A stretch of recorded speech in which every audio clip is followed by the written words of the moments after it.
Hello students, मैं हूं अंकुर शर्मा और आप देख रहे हैं अंकुर शर्मा क्लासेस।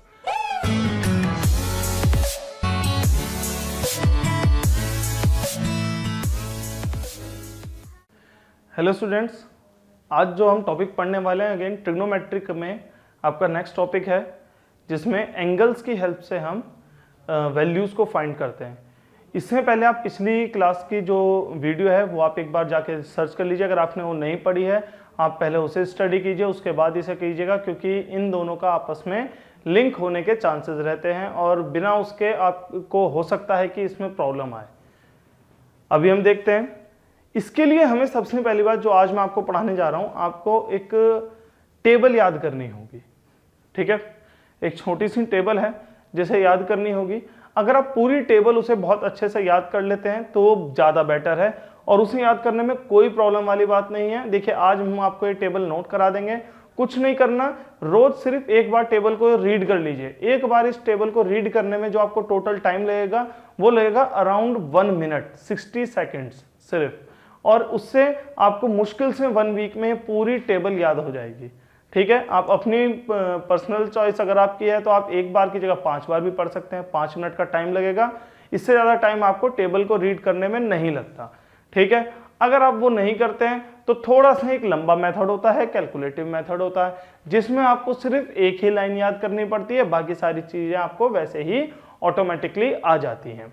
ठीक है, तो देखिए टेबल में क्या है। उस टेबल में है कि अभी तक हमने थीटा को रखा था। अभी थीटा में मैंने क्या बोला था, वो कोई एंगल है ना। तो कौन सा एंगल है, क्या कितना एंगल है, ये हमें नहीं पता। तो कुछ पर्टिकुलर वैल्यूज ऐसी हमने निकाली जिस पे हमने एंगल की वैल्यूज को याद कर लिया, नोट कर लिया कि वो वैल्यूज हमारी मोस्टली यूज होती हैं, तो हमने उनको नोट कर लिया कि फ्यूचर के लिए हमें बार बार निकालनी ना पड़े, उन्हें हम एज इट इज यूज कर सकें। ठीक है, सो अभी हम यहाँ पे देखते हैं क्या है हमारे पास। यहाँ पे again sine, cos, tan, cosec, sec और कॉट। अच्छा, इसमें एक चीज देखिए, मैंने कहीं पे भी थीटा नहीं लगाया है ना, क्योंकि थीटा मैं यहां लिखने वाला हूं। क्या है यहाँ पे 0 डिग्री, 30 डिग्री, 45 डिग्री, 60 डिग्री और 90 डिग्री। इसमें जो हमारे पास अब क्वेश्चंस आते हैं, सॉरी जो इसमें वैल्यूज आएंगे, क्या आएंगे देखिए यहाँ पे। साइन 0 पे 0 होती है, साइन 30 पे होती है 1/2, साइन 45 होता है 1/√2, और साइन 60 होता है √3/2, और साइन 90 होता है हमारे पास 1।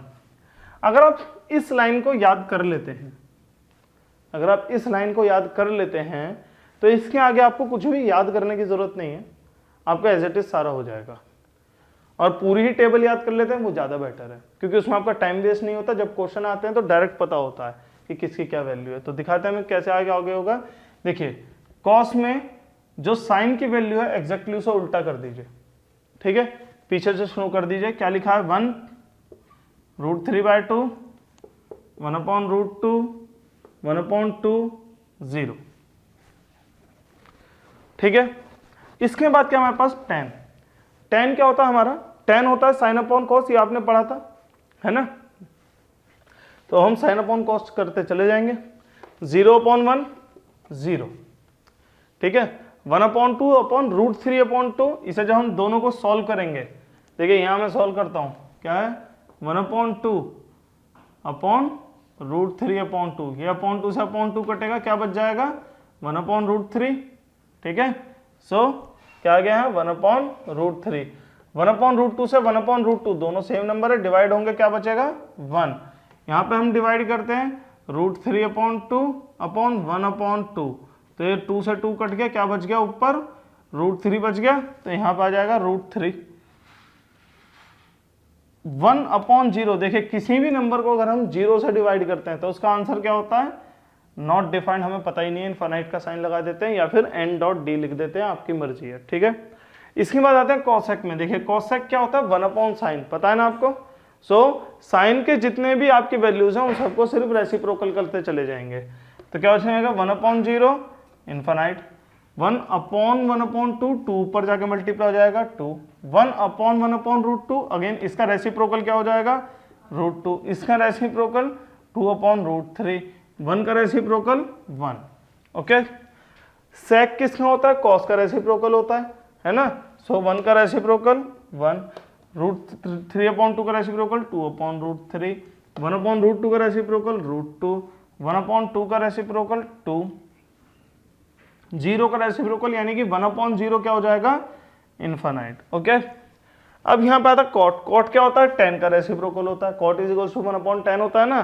सो यहाँ पे आ जाएंगे अब हम क्या 1/0 क्या हो जाएगा इन्फानाइट, ये इसका रेसिप्रोकल क्या हो जाएगा √3, 1 का रेसिप्रोकल 1, √3 का रेसिप्रोकल 1/√3 इन्फानाइट। देखिए इन्फानाइट का रेसिप्रोकल हमेशा 0 होता है, इन्फानाइट का रेसिप्रोकल 0 क्यों होता है उसे समझ लीजिए, क्योंकि लिखा है 1/इन्फानाइट, ठीक है। और 1/इन्फानाइट को मैं क्या लिख सकता हूँ 1/1/0, यही लिखा जाएगा इन्फानाइट। ये जो 0 है ये ऊपर जाएगा तो क्या हो जाएगा 0/1, तो ये किसके इक्वल हो जाएगा 0 के इक्वल हो जाएगा ना, तो इसलिए क्या हो गया 0। ठीक है, इस तरीके से आप ये टेबल फॉर्म कर सकते हैं।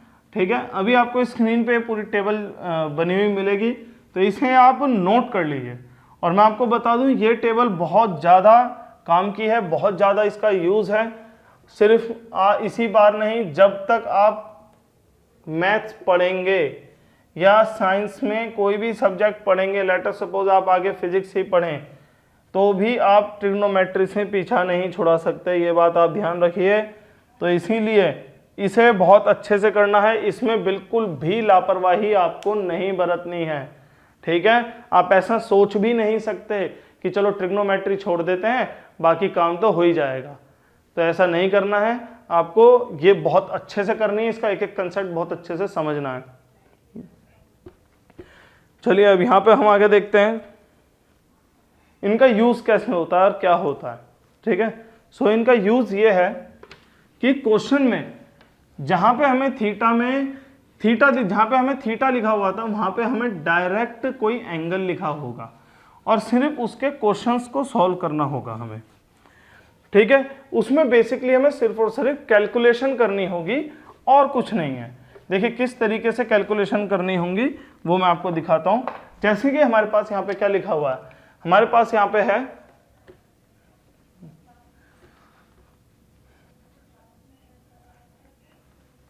यहाँ पे tan 30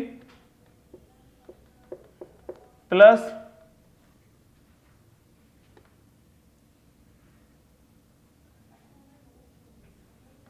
cot 30 अपॉन sin 30 या sin 60 प्लस cos 60। ऐसा जरूरी नहीं है एंगल सेम हो या कोई चले, कुछ भी एंगल हो सकते हैं। मैंने तो ऐसे ही लिख लिए, बस वैसे ही आपको लिख के दिखा दिया। बस इसे सॉल्व करने को दे देंगे। अब जब इसे सॉल्व करने को देंगे तो देखिए हम क्या लिखेंगे डायरेक्ट। tan 30 की वैल्यू होती है 1/√3, मेरे को तो याद है, आपको भी टेबल से याद कर लेनी है, या अभी जो थोड़ी देर पहले आपने नोट करा था उससे मैच करते रहिए।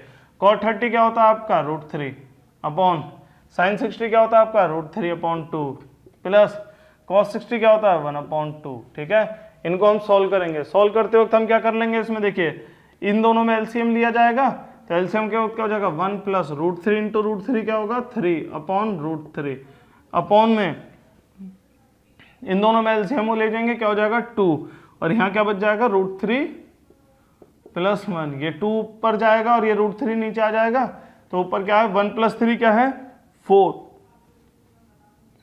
अपॉन 4 इंटू ये वाला 2 भी आएगा अपॉन √3 इंटू √3 इंटू √3 प्लस 1। ठीक है, अब इसमें क्या आ गया हमारा, ये आ गया 8, यहां से आगे हम यहां लिख लेते हैं 8 अपॉन √3 इंटू √3 प्लस 1। अभी इससे आगे क्या करेंगे हम, इससे आगे इसको रेशनलाइज कर लेंगे। ठीक है, क्योंकि हमने पढ़ा था डिनोमिनेटर में कभी ये रूट नहीं रह सकता, 9th क्लास में पढ़ के आए ना रेशनलाइजेशन में। सो इसमें क्या करेंगे अब हम √3 से ऊपर नीचे मल्टीप्लाई करेंगे पहले, √3/√3, तो यहाँ पे क्या हो जाएगा हमारा 8√3/√3 इंटू √3 क्या है 3, और यहाँ क्या है √3 + 1, ठीक है। फिर इसके बाद जब हम रेशनलाइज एक बार और करना पड़ेगा क्योंकि अभी एक और रूट नीचे बचा हुआ है, और हमने पढ़ा हुआ है जब भी सम वाला रेशनलाइजेशन आता है तब हम उसमें क्या करते हैं, जो भी बीच का साइन है उसे चेंज करके ऊपर नीचे मल्टीप्लाई करते हैं। तो यहाँ पे क्या हो जाएगा 8√3/3, यहाँ पे क्या है √3 + 1, ठीक है। अभी यहाँ बीच में क्या साइन है प्लस, उसे चेंज कर देंगे, क्या हो जाएगा √3 - 1, तो नीचे भी क्या आ जाएगा √3 - 1, मल्टीप्लाई करेंगे। अब देखिए इसका आंसर क्या आएगा, इसका आंसर बहुत सिंपल आ जाएगा। यहाँ पहले आएगा 8, फिर √3 के अंदर मल्टीप्लाई करूँगा मैं, √3 इंटू √3 3, माइनस में √3 इंटू 1 √3, ओके, अपॉन में यहाँ पे क्या आ जाएगा 3, और यहाँ क्या हो जाएगा देखिए a + b into a - b, क्या हो जाएगा a² - b², यही हो जाएगा ना, देखिए ना a + b a - b, तो यहाँ पे क्या हो जाएगा 8 3 - √3 अपॉन 3 इंटू √3 का स्क्वायर 3 माइनस 1 का स्क्वायर 1, सो यहाँ पे क्या हो जाएगा 8 3 - √3 अपॉन 3 इंटू 2, ठीक है। इस 2 से 8 कट जाएगा, 4 बच जाएगा, बचा हुआ आंसर आप लिख सकते हैं इसके आंसर में। इस तरीके के क्वेश्चन होंगे, इसमें कुछ भी हो सकता है, इसमें आगे कैलकुलेशन बढ़ाने के लिए इसमें 3 की मल्टीप्लाई कर दी, तो इसमें क्या हो जाएगा यहाँ पे 3/√3 हो जाएगा, या फिर इसका स्क्वायर कर दिया तो ये 1/√3 का स्क्वायर करेंगे पहले, वो 3 हो जाएगा। ऐसे इस तरीके से इसमें कैलकुलेशन करेंगे और फिर उसके आगे हम इसे सॉल्व करेंगे। इतना आया समझ में, नोट कर लीजिए। इसके अलावा मैं आपको अभी 1-2 क्वेश्चन और देता हूं, इसे आप पूरी इसमें वीडियो को आप पॉज करके आप इसे एक बार नोट कर लीजिए, ठीक है। फिर इसके बाद मैं 1-2 क्वेश्चन आपको और देता हूं, और उससे आपके ये वाला जो पार्ट है इसके कंसेप्ट बिल्कुल क्लियर हो जाएंगे। चलिए तो अब हम यहाँ हमारे पास 2 क्वेश्चंस हैं, हम ये देखते हैं एग्जांपल, ये एनसीईआरटी के ही क्वेश्चन है। सो इसमें सबसे पहले हमारे को यहाँ क्या दिया है, देखिए sin 60 into cos 30 plus sin 30 into cos 60। तो इसको जब मैं सॉल्व करना शुरू करूँगा तो यहाँ मैं देखूंगा sin 60 की वैल्यू क्या होगी हमारी, sin 60 की वैल्यू होती है √3/2 इंटू cos 30 की वैल्यू क्या होती है हमारी, वो भी √3/2, ठीक है। अच्छा देखिए जो डॉट लगा देते हैं इसका मतलब भी मल्टीप्लाई ही होता है। इससे आगे हम देखते हैं sin 30 की वैल्यू क्या होती है 1/2 इंटू cos 60 की वैल्यू क्या होती है 1/2। अभी इनको अगर मैं मल्टीप्लाई करूँ √3 इंटू √3 3/2 2 = 4 प्लस 1 इंटू 1 1/2 2 = 4। इनमें अगर मैं एलसीएम लूँ तो नीचे क्या बचेगा 4, ऊपर क्या बचेगा 3 + 1, सो ये कितना हो गया हमारा 4 हो गया अपॉन 4, ठीक है, डिवाइड हो क्या बच जाएगा 1। देखिए सिंपल क्वेश्चन है आपका, सिर्फ कैलकुलेशन है इसमें, ठीक है। अभी यहाँ देखते हैं हम इसमें क्या होगा, इसमें sin 30 की वैल्यू 1/2 प्लस tan 45 की वैल्यू 1 माइनस cosec 60 डिग्री यानी कि 2/√3 अपॉन में आएंगे आप sec 30 डिग्री यानी कि 2/√3 plus cos 60 degree 1/2 plus cos 45 degree यानी कि यहाँ पे क्या जाएगा हमारे पास 1/√2। अच्छा यहाँ पे जो है यहाँ पे cot है, सो यहाँ पे क्या हो जाएगा 1। अभी इसके में हम क्या करेंगे एलसीएम लेके सॉल्व करेंगे, ठीक है। cot 45 डिग्री 1 हो गया, सो अभी इसे एलसीएम लेके सॉल्व करेंगे। सो जब इन दोनों इनका एलसीएम लेंगे तो क्या आ जाएगा, इनका एलसीएम आ जाएगा 2√3, यहाँ क्या बच जाएगा √3 प्लस 2√3 माइनस 4 अपॉन में क्या बच जाएगा हमारे पास, यहाँ पे इसका भी एलसीएम क्या आ जाएगा 2√3, यहाँ पे क्या बच जाएगा 2 2 = 4 प्लस √3 प्लस 2√3, ठीक है। देखिए डिनोमिनेटर वाला 2√3 दोनों में से कट जाएगा, यहाँ क्या बचेगा मेरे पास √3 प्लस 2√3 माइनस 4 अपॉन, इसे अगर हम थोड़ा सा रीअरेंज कर लें तो अगेन √3 प्लस 2√3 और प्लस 4 को बाद में लिख लिया मैंने। अच्छा देखिए, इन दोनों में √3 अगर हम कॉमन ले सकते हैं क्या, इन दोनों में और यहाँ भी दोनों में। तो देखिए इसका सॉल्यूशन देखेंगे आगे क्या होगा। इसमें √3 कॉमन ले लेंगे तो क्या बच जाएगा 1 + 2। देखिए इसमें 1 + 2 बचेगा ना, यहाँ √3 निकाला 1 बच गया, यहाँ से √3 निकाला 2 बच गया, -4 अपॉन सिमिलरली नीचे 1 + 2 + 4, यहाँ क्या हो गया 1 + 2 3 हो गया, तो 3√3 -4 अपॉन 3√3 + 4। अभी इसको सॉल्व करने के लिए इतना हमें थोड़ा सा ध्यान रखना है कि जब हम इसको सॉल्व कर रहे होंगे तो सॉल्व करने के लिए मैंने आपको क्या बताया था, रेशनलाइज करेंगे अब हम। सो रेशनलाइज में हमारे पास यहाँ पे क्या आ जाएगा, बीच वाले साइन के अपोजिट साइन के ऊपर नीचे मल्टीप्लाई। सो क्या आ जाएगा 3√3 - 4 अपॉन 3√3 + 4 मल्टीप्लाई किससे होगा 3√3 - 4 अपॉन 3√3 - 4, क्योंकि जो बीच में साइन है नीचे वाले उसमें टर्म में प्लस का उसका अपोजिट साइन, तो माइनस हो जाएगा।